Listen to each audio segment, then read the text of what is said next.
Hello and welcome today to this reading session with me. I am Elisa Paganelli, children's book illustrator, and I'm here today to introduce to you one of the book series I've had the pleasure to illustrate.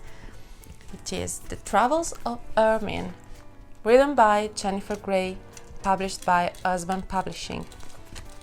I recently posted something on my social media, Facebook, Twitter, Instagram. If you want to comment or follow me, you're very welcome. But I thought it would have been nice for me to read you something from the first book, where we have our protagonist, which is a stoat, a very determined stoat, Miss Ermine. She travels from Balaclava to New York City, and she finds herself in a quite huge adventure. But I don't want to reveal anything more, so let's start reading.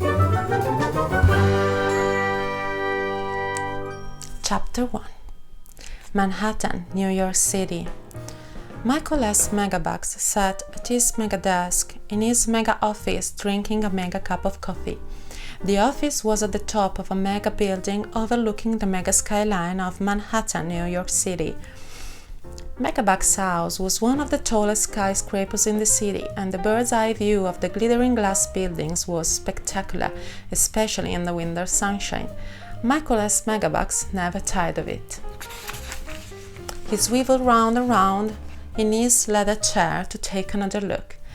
"Excuse me, Mr. Megabucks." His assistant poked his head round the door.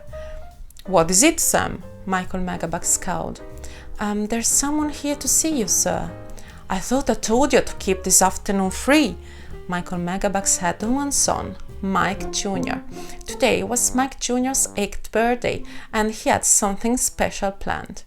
"I'm really sorry, sir," said the assistant, running his fingers through his hair. "I've told her to come back tomorrow, but she just won't take no for an answer. She says you're expecting her." He raised his eyebrow. Something about a postcard from a duchess." "Oh, shoot," Michael Megabucks said. "I've forgotten all about that. You better send the young lady in." "Thank you, sir." Michael Megabucks heard a scampering sound on the corridor's marble floor. "Hey," he yelled after the assistant. "Did she bring a dog?" "No, sir," the assistant called. "She's on her own." "What's that scratching noise then?" The assistant didn't reply. Instead, he popped his head back round the mega door and announced, "Miss Ermine, sir." A small, snow-white, furry animal with a long, bushy tail, two coal black eyes, white whiskers, and a pink nose trotted into the room. She was wearing a blue pinafore dress and a woolly scarf, and stood about half as high as his knee. A camera was slung over her shoulder, and in one paw she carried a small bag marked Toolkit. She leaped up onto the desk. "Hello," she said. "You must be Mike Sr." She removed the tatty photograph from her dress pocket and regarded him closely. Although you're rather different from what I was expecting." Michael S. Megabucks blushed. He and the Duchess were old friends. It was some time since he'd seen her, but he didn't think it changed that much. "You're Ermine," he said, looking at her doubtfully. "Maria didn't say anything about a weasel." Ermine gave him a frosty look. Her whiskers twitched. "I am not a weasel," she said sternly. "I'm a stoat." "What's the difference?" Michael Megabucks said. "What's the difference?" Ermine spluttered. "I turn white in the winter and brown in the summer, for one. And I have a black tip on the end of my tail." She waved it in his direction so he could see. "And I'm far cleverer. I live a lot longer too, so I've got lots and lots and lots of relatives." Michael S. Megabucks decided to change the subject. He didn't want the whole of Ermine's family descending on him from Balaclava. "How'd you come to know Maria?" he asked instead. "The Duke wanted to use me to trim the collar of his robe," Ermine explained. "You know, the one he wore in the old days when he went to see the king." "Huh," said Michael S. Megabucks. He was dimly aware that Balaclavia no longer had a king, and as a result the Duke and the Duchess had fallen on hard times.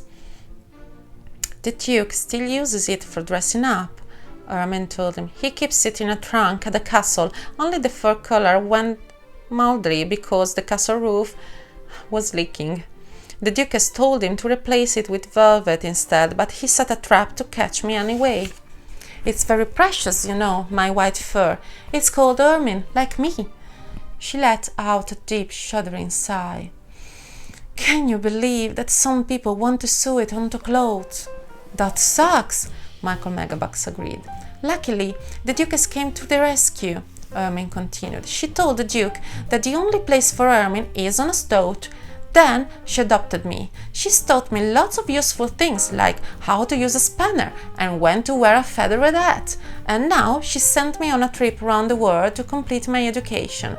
Good on her, said Michael Megabucks. That sounds like Maria. An idea occurred to him.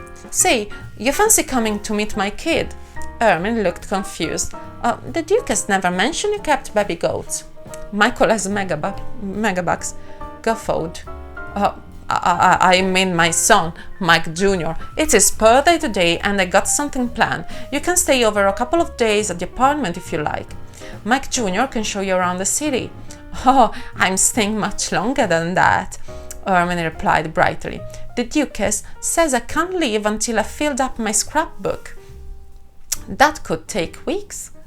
Michael as Megabucks opened his mouth to say something, then closed it again, as a thought occurred to him.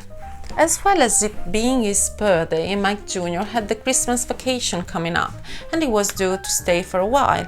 The kid was always asking if he could have a pet. Sure, what Mike Jr. really wanted was an alligator, but a talking stoat wasn't a bad substitute.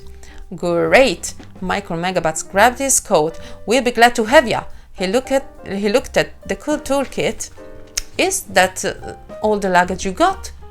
Ermine shook with laughter. Oh, of course it isn't silly. I mean, would you travel the world with just a toolkit? I suppose not, Michael as Megabucks admitted. I always carry it with me in case there's an emergency, Ermine said. The rest of my bags are at the airport in left luggage. I'll get Sam to send someone for them straight away, said Michael Megabucks. Ermine jumped onto his shoulder and waved her toolkit in the direction of the door. What are we waiting for then? Let's go and meet Mike Jr. Ermine's whiskers twitched in excitement. Her travels had truly begun. This was the first chapter of The Travels of Ermine, Travels in New York. Thank you for watching. Hope you liked it. Even if my English isn't perfect, I'm still improving it, and this is a really good chance for me to improve it. So thank you again for watching, and follow me on Twitter, Facebook, Instagram, and see you for the next reading session. Bye!